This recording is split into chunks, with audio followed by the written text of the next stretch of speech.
আমরা ক্রিয়াপদ নিয়ে আলোচনা করছিলাম, ঠিক আছে? তো ক্রিয়াপদের যে আলোচনার মধ্যে আমরা দুটো জিনিস পাবো, একটা হচ্ছে সমাপিকা ক্রিয়া, একটা হচ্ছে অসমাপিকা ক্রিয়া। এই ক্রিয়া দুটো ভাগ। আর একটা পাবো সকর্মক এবং অকর্মক ক্রিয়া। তাহলে ক্রিয়াপদের যে ভাগটা আমরা পাচ্ছি সেটা তো ক্রিয়াপদ মানে ভার্ব,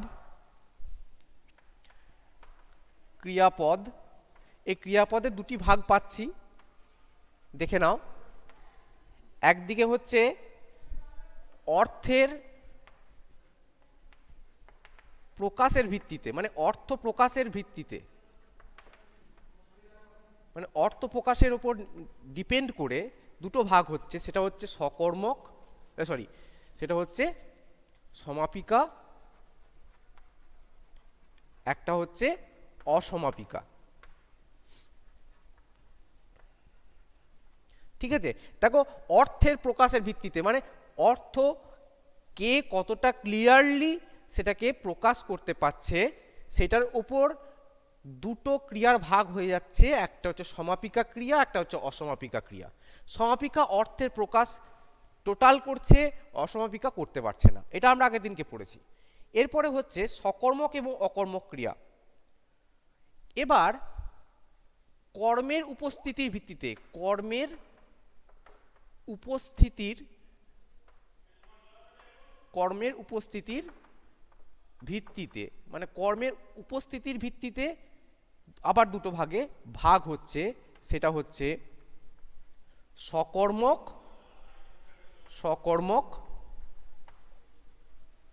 অকর্মক। ঠিক আছে? যে কর্মপদ আছে কেন আছে, এবার তোমাদের এটা মনে হতে পারে স্যার যে ক্রিয়াপদের সাথে কর্মপদের সম্পর্ক কি। ঠিক আছে, তো সিকোয়েন্সটা হচ্ছে কর্তা, কর্ম, ক্রিয়া। তাহলে কর্তা যা করছে সেটা হচ্ছে ক্রিয়াপদ, এবার কি করছে সেটা হচ্ছে কর্ম। দেখো, এদের মধ্যে একটা সুন্দর সম্পর্ক আছে। ঠিক আছে? তাহলে এই ক্রিয়া যদি থাকে তাহলে ক্রিয়ার সাথে একটা কর্ম থাকবে, কর্ম মানে হচ্ছে কাজ, এখানে কাজ থাকবেই। তাহলে ক্রিয়াপদের সাথে সাথে একটা কর্মপদ অবশ্যই থাকবে। কিন্তু কিছু ক্ষেত্রে দেখা যাবে কিছু কিছু কিছু কিছু ক্রিয়াপদের সাথে কর্মপদ থাকছে না, কিছু কিছু ক্রিয়াপদের সাথে কর্মপদ থাকছে না। তাই যাদের সাথে যে সমস্ত ক্রিয়াপদগুলোর সাথে কর্মপদ থাকছে তাদেরকে বলা হবে সকর্মক, আর যাদের থাকছে না তাদেরকে বলা হবে অকর্মক। এবার আমি কি করে বুঝবো কোনো ক্রিয়াপদকে কি দিয়ে প্রশ্ন করলেই পাওয়া যাবে সেটি কর্মপদ কোনটা? যেমন দেখো, মেয়েটি কাঁদছে। ঠিক আছে? আচ্ছা, প্রথমে দেখো, এখানে আমি সকর্মক ক্রিয়াটাই প্রথমে বলছি। আমি কি বললাম? আমি ভাত খাচ্ছি। তাহলে ক্রিয়াপদকে কি দিয়ে প্রশ্ন করতে হবে? ক্রিয়াপদ কোনটা? খাচ্ছি, কর্তাকে আমি, তাহলে কর্তা হচ্ছে আমি, খাচ্ছি হচ্ছে ক্রিয়াপদ। এই ক্রিয়াপদকে যদি আমি কি দিয়ে প্রশ্ন করি তাহলে কি উত্তর পাবো? না, ভাত। তাহলে এইটি হলো কর্মপদ। ঠিক আছে? তাহলে এটা হলো কর্মপদ। তাহলে এই যে খাচ্ছি ক্রিয়াটা, এই খাচ্ছি ক্রিয়াটা তখন হয়ে গেল সকর্মক ক্রিয়া। খাচ্ছি ক্রিয়াটা হয়ে গেল সকর্মক ক্রিয়া। কিন্তু যদি আমি এখানে বলি মেয়েটি কাঁদছে, মেয়েটি কাঁদছে, দেখো এইখানে এই কাঁদছে ক্রিয়াপদটাকে কি দিয়ে প্রশ্ন করো? কি কাঁদছে? ঠিক উত্তর আসছে না, কাঁদার ক্রিয়াটার সাথে কোনো রকম কর্মপদ যুক্ত নেই, তাই এটি হয়ে গেল অকর্মক ক্রিয়া। ঠিক আছে? তাহলে এটি হয়ে গেল অকর্মক ক্রিয়া। কি রকম? ক্রিয়াপদ আবার কর্মের উপস্থিতি অনুযায়ী দুভাগে ভাগ করা যায়, যেমন সকর্মক ক্রিয়া, অকর্মক ক্রিয়া। ছেলেটি বই পড়ছে, পড়ছে সকর্মক ক্রিয়া। মেয়েটি কাঁদছে, কাঁদছে অকর্মক ক্রিয়া। তাহলে সকর্মক ক্রিয়া কাকে বলে? যে ক্রিয়ার কর্ম থাকে তাকে সকর্মক ক্রিয়া বলে। যেমন সলিল বই পড়ছে, পড়ছে ক্রিয়াপদটাকে যদি আমি কি দিয়ে প্রশ্ন করি তাহলে উত্তর পাবো বই। তাহলে এর একটা কর্মপদ আছে, তাই কর্মপদ যেহেতু আছে তাই পড়ছে ক্রিয়াপদটা হবে সকর্মক ক্রিয়া। আমি ভাত খাচ্ছি, তোমাদের উদাহরণটা দেখালাম। বাক্যগুলিতে বই এবং ভাত কর্ম, তাই পড়ছি এবং খাচ্ছি সকর্মক ক্রিয়া। তেমনি ছেলেকে ডাকো, বাক্যে ছেলেকে কর্ম, তাই ডাকো ক্রিয়াটি সকর্মক ক্রিয়া। এবার দেখো এখানে মনে রাখো পাঠে তোমাদের দিয়েছে ক্রিয়াকে কি বা কাকে দিয়ে প্রশ্ন করলে যে উত্তর মেলে তাকে কর্ম বলে। এবার বাক্যগুলিকে আবার দেখা যাক। দেখো একদম পরিষ্কার সুন্দর করে স্টেপ বাই স্টেপ তোমাদের বইতেই দিয়ে দেওয়া হয়েছে। তাহলে ক্রিয়াপদকে কি বা কাকে দিয়ে প্রশ্ন করো, তাহলেই তুমি পেয়ে যাবে সেটি সকর্মক ক্রিয়া না অকর্মক ক্রিয়া। সলিল বই পড়ছে, সলিল কি পড়ছে? বই, তাহলে বই হচ্ছে কর্মপদ। তারপর দেখো আমি ভাত খাচ্ছি, আমি কি খাচ্ছি? ভাত, ভাত হচ্ছে কর্মপদ। ছেলেকে ডাকো, কাকে ডাকো? ছেলেকে, তাহলে ছেলেকে হচ্ছে তোমার কর্মপদ। তাহলে এগুলো হলো সব করে সকর্মক ক্রিয়ার উদাহরণ, ঠিক আছে। এরপরে আমরা চলে যাব অকর্মক ক্রিয়া, যেটা আমি আলোচনা করেই দিয়েছি। যে ক্রিয়ার কোনো কর্মপদ নাই বা কর্ম থাকে না তাকে অকর্মক ক্রিয়া বলে। যেমন ছেলেটি হাসছে, ঠিক আছে, মেয়েটি কাঁদছে, লতা গাইছে, রীতা নাচছে। বাক্যগুলিতে হাসছে, কাঁদছে, গাইছে, নাচছে ক্রিয়াপদগুলি কোনো কর্ম নাই। কেন? এইরকম ক্রিয়াপদগুলিকে বলা হয় অকর্মক ক্রিয়া, ঠিক আছে। তাহলে বোঝা গেছে তোমাদের ক্রিয়াপদের সকর্মক এবং অকর্মক ক্রিয়া নিয়ে তোমাদের এই যে ভাগটুকুনি রয়েছে। আগের দিন আমরা সমাপিকা অসমাপিকা নিয়ে পড়েছিলাম, আজকে আমরা পড়লাম ক্রিয়ার সকর্মক ক্রিয়া এবং অকর্মক ক্রিয়া। তোমাদের যদি এইটুকুনি পাঠ থেকে কোনো প্রশ্ন থাকে তো বলো, নাহলে আমরা কিন্তু ক্রিয়ার কালটা নিয়ে আলোচনা করব।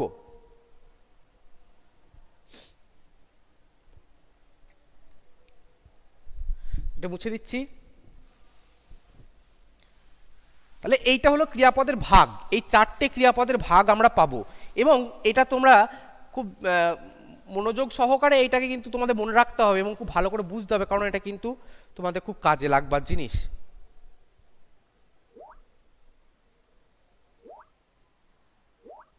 No sir, text please, text book, আমাদের গ্রামার বই চলছে। পেজ নাম্বার 27, পদ পরিচয় পদের শ্রেণী বিভাগ। ওকে, তারপরে দেখো আমরা ক্রিয়ার কাল, এই ক্রিয়ার কাল কে ইংলিশে কি বলে? কেউ বলতে পারবে ক্রিয়ার কালকে ইংলিশে কি বলে? তোমরা ইংলিশে এটার সাথে খুবই পরিচিত, তাই ভেরি গুড, টেন্স। টেন্স, তো এই টেন্স হচ্ছে ক্রিয়ার কাল। তো এই ক্রিয়ার কাল তিনটে, ক্রিয়া তিনটে কালে ঘটছে। একটা হচ্ছে তোমার অতীত, বর্তমান, বা যাই হোক তোমাদের বইতে যেরকম দিয়েছে ক্রম, সেটা হচ্ছে বর্তমান, অতীত, আর একটা হচ্ছে ভবিষ্যৎ। বর্তমান, অতীত, ভবিষ্যৎ, এই তিনটে কালেতে সমস্ত ক্রিয়াগুলো ঘটছে। যদি আগের উদাহরণগুলি দেখি আমরা, ওই যে সলিল বই পড়ছে এখনো পড়ছে, তাই এটা হলো বর্তমান কাল। এইভাবে আমাদের বুঝতে হবে কোনটা কি কাল। এবার দেখি আমাদের চ্যাপ্টারে কি দিয়েছে। যে ক্রিয়ার কাজ বর্তমান সময়ে ঘটছে তাকে বর্তমান কাল বলে। যেমন ছেলেটি ভাত খাচ্ছে, খাওয়া ক্রিয়াটা তার এখনো চলছে। রমলা ছবি আঁকে, হ্যাঁ, তাহলে মানে সে রমলা ছবি আঁকে, এটাও বর্তমান কাল, সে ছবি আঁকছে বা আঁকে। আমি বই পড়ি, মানে এখনো সেই পড়াটা শেষ হয়ে যায়নি বা পড়াটা শেষ হবে, মানে পড়াটা শুরু হবে এমনও নয়, পড়া ক্রিয়াটা চলছে। সেরকমই ছেলেরা ফুটবল খেলে, এই খেলা ক্রিয়াটাও এখনো চলছে, শেষ হয়ে যায়নি বা হবে এমন কোনো ইঙ্গিত নেই, তাই এগুলোকে বলা হচ্ছে তোমার বর্তমান কাল, ঠিক আছে। তারপরে দেখো খুবই সহজ এটা, যে ক্রিয়ার কাজ অতীতে ঘটে গেছে তাকে অতীতকাল বলে। যে ক্রিয়ার কাজ অতীতে ঘটে গেছে তাকে অতীতকাল বলে। যেমন ছেলেটি ভাত খেয়েছিল, সবিতা গান গেয়েছিল, মেয়েটি ভালো নেচেছিল, আমরা পুরী গিয়েছিলাম। তো এই যে বাক্যগুলো তোমরা দেখতে পাচ্ছ, এইগুলোর প্রত্যেকটা ক্রিয়াপদগুলো কিন্তু হয়ে গেছে, মানে এই কাজগুলো অতীতে কোনো এক সময়ে সেগুলো হয়ে গেছে এবং সেগুলো শেষ হয়ে গেছে, বর্তমানে তার কোনো অস্তিত্ব নেই। আমরা পুরী গিয়েছিলাম, আমি এখন পুরীতে বসে নেই, আমরা সকলে পুরী গিয়েছিলাম, সেই ক্রিয়াটা এক সময় হয়ে গেছে, ঠিক আছে। ছেলেটি ভালো নেচেছিল, সেও ভালো নেচেছিল, তার নাচার ক্রিয়াটা হয়ে গেছে, সেই প্রোগ্রাম হয়ে গেছে, কিন্তু এখন আর নেই, তাই এইটা হলো সবই অতীতকালের উদাহরণ, ঠিক আছে। তো এই দেখো ছেলেটি ভালো, তাহলে কি হলো, উপরের উদাহরণগুলিতে প্রতিটি কাজ অতীতে করা হয়েছে। আবার আগেকার কোনো অভ্যাস বোঝাতেও অতীতকাল হয়, যেমন তারা রোজ স্কুলে যেত। এইখানে আরেকটা জিনিস তোমাদের যোগ করেছে, যদিও তোমরা এই বাংলার যে ক্রিয়ার কাল আছে তারও যেরকম ইংলিশের মতো ভাগ আছে, সেরকম বাংলারও অনেক ভাগ আছে, সেটা তোমাদের এই ক্লাসে হয়তো থাকছে না, পরবর্তী ক্লাসে থাকবে। তো এইখানে আরেকটা তার সাথে যোগ করেছে, দেখো আবার আগেকার কোনো অভ্যাস বোঝাতে অতীতকাল বলা হয়, যেমন তারা রোজ স্কুলে যেত। ঠিক আছে, ঠাকুরমা রোজ আমাদের গল্প বলতেন। একটা সময়ে সেটা অনেক দিন ধরে চলেছিল, একটা সময়ে পাস্টে সেটা অনেক দিন ধরে চলেছিল, তখন সেই সেই ঘটনাটাকে বলা হচ্ছে, সেই ক্রিয়াপদটাকে বলা হচ্ছে অতীতকাল। এখানে তোমাদের অতীতকালের ভেতরেই সেটা বলা হয়েছে, যদি অতীতকালের এটা ভাগ। ঠিক আছে, তাহলে কি তারা রোজ স্কুলে যেত, এখন যেত না। যেমন তোমরা এখন আগে রোজ স্কুলে আসতে, আমি যদি বলি তোমরা রোজ স্কুলে আসতে, এটাও সেরকমই অতীতকালের মধ্যেই পড়ছে, কিন্তু একটা সময়ে সেটা প্রতিদিন ঘটতো। ঠিক আছে, তাহলে আগেকার কোনো অভ্যাস বোঝাতে অতীতকাল হয়। তারপরে দেখো এবার আমরা চলে যাব ভবিষ্যৎকালে। যে ক্রিয়ার কাজ ভবিষ্যতে ঘটবে তাকে ভবিষ্যৎকাল বলে। যা আগে ঘটেনি, যা এখন ঘটছে না, যা ভবিষ্যতে ঘটবে তাকেই আমরা বলছি ভবিষ্যৎকাল। যেমন ছেলেটি ভাত খাবে, হ্যাঁ, তার খাওয়া ক্রিয়াটা এখনো শুরু হয়নি বা আগেও হয়নি, এটা সামনে তার খাওয়া ক্রিয়াটা হবে। মানে ভবিষ্যৎ বলতে এখানে অনেক দূর নয়, সেটা কিছুক্ষণ পরেও হতে পারে, সেটা হচ্ছে ভবিষ্যৎকালের মধ্যেই কিন্তু পড়বে, কারণ তার খাওয়া ক্রিয়াটা এখনো শুরু হয়নি বা বর্তমানে সে খাচ্ছেও না। ঠিক আছে, তাহলে ছেলেটি ভাত খাবে, আমরা দিল্লি যাব, ছেলেরা ফুটবল খেলবে, কিশোর কুমার গান গাইবে। তো এই উপরে উদাহরণগুলিতে প্রতিটিতে ভবিষ্যতে কোনো কাজ করা হবে বোঝাচ্ছে। তাহলে এই গেল তিনটে কালের খুব সংক্ষিপ্ত, খুবই সংক্ষিপ্ত আলোচনা। এবং তোমরা এই তিনটে কাল সম্বন্ধে, মানে ক্রিয়ার এই তিনটে কালের তোমাদের অসুবিধা হওয়ার কোনো কথা নয়, তোমরা ইংলিশে এটা খুব ভালো করেই পড়েছো, তোমাদের এই সেন্সটা হয়েওছে যে কাল সেন্সটা মানে যেটাকে সময়, কাল শব্দের অর্থ হচ্ছে সময়, তাহলে ক্রিয়ার কাল মানে হচ্ছে ক্রিয়ার সময়। ক্রিয়াটা কোন সময়ে ঘটমান ছিল বা ঘটছিল, তাহলে বর্তমান সময়, অতীত সময়, ভবিষ্যৎ সময়, সময়ের তিনটি ভাগ হয়, আর কোনো ভাগ হয় না। ঠিক আছে, তো এবার এর মাঝখানে অনেক ভাগ থাকতে পারে, কিন্তু সময় তিনটিই হয়, অতীত, বর্তমান এবং ভবিষ্যৎ। ঠিক আছে, হ্যাঁ বলো ঋষভ, ভবিষ্যৎ ক্রিয়া তোমার কি অসুবিধা হয়েছে?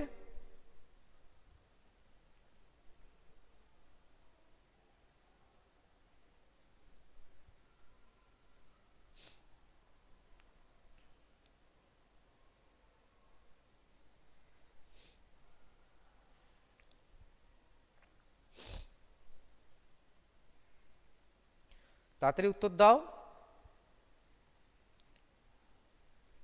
তোমাদের কোনো প্রবলেম থাকলে এটা তাড়াতাড়ি উত্তর দাও। এই আজকে আমরা যে দুটো পড়লাম কোনো প্রবলেম নাই উচ্চিসমান, তুমি জানি তোমার কোনো প্রবলেম থাকে না, তুমি সব পারো। ঠিক আছে, ঠিক আছে, তোমাদের আর বাকিদের কোনো প্রশ্ন থাকলে, কোনো বোঝার জায়গা, কোনো সমস্যা থাকলে অবশ্যই সেটা জানাও।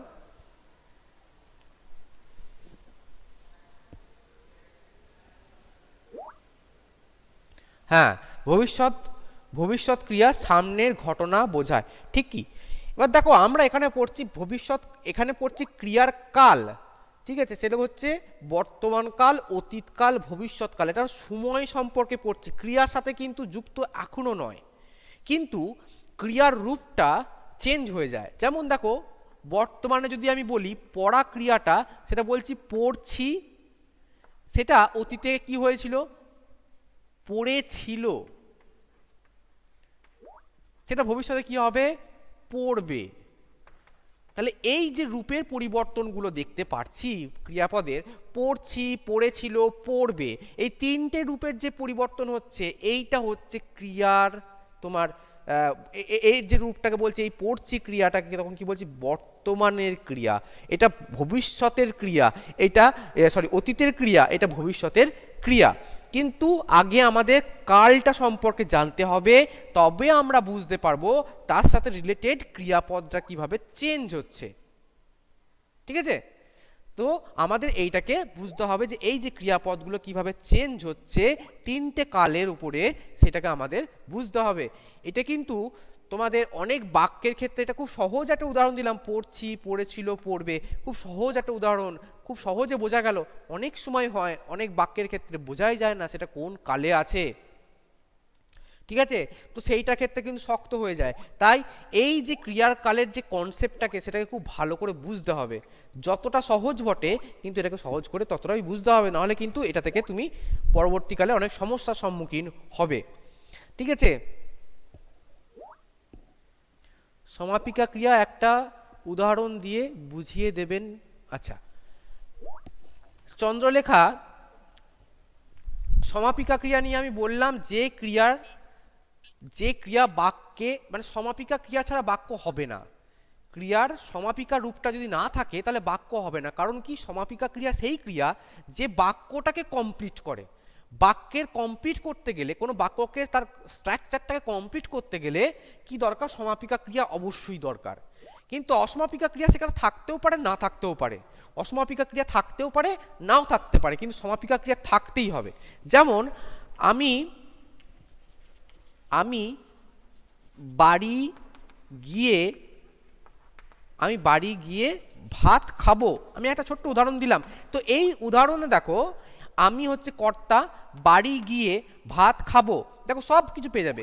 এই যে খাবোটা পাচ্ছ, তাহলে মানে অর্থটা কমপ্লিট হচ্ছে, ঠিক আছে? তো এই খাবো ক্রিয়াটা, এখানে দুটো ক্রিয়া পাবে, একটা হচ্ছে গিয়ে, একটা হচ্ছে খাবো। একটা হচ্ছে গিয়ে যাওয়া কোনো, তাহলে একটা ক্রিয়াপদ অবশ্যই, তাহলে একটা হচ্ছে খাবো। এইটা হচ্ছে সমাপিকা, এটা হচ্ছে অসমাপিকা। তাহলে এটা সমাপিকা ক্রিয়া, এটা হচ্ছে অসমাপিকা ক্রিয়া। এবার আমি কোথায় যাব, তাহলে বাড়ি, এটা হচ্ছে এখানে কর্মপদ হবে, এখানে কর্ম। তাহলে এখানে খাবো ক্রিয়াটাও কিন্তু আবার খাবো ক্রিয়াটা কি, খাবো আবার ভাত, এখানেও একটা কর্ম আছে, সরি বাড়িটা হবে না কর্ম, তো এখানে বাড়িটা হবে, ভাত হবে কর্ম। তাহলে খাবো ক্রিয়াটা হয়ে গেল সমাপিকা ক্রিয়া, আবার তার সাথে সকর্মক ক্রিয়া।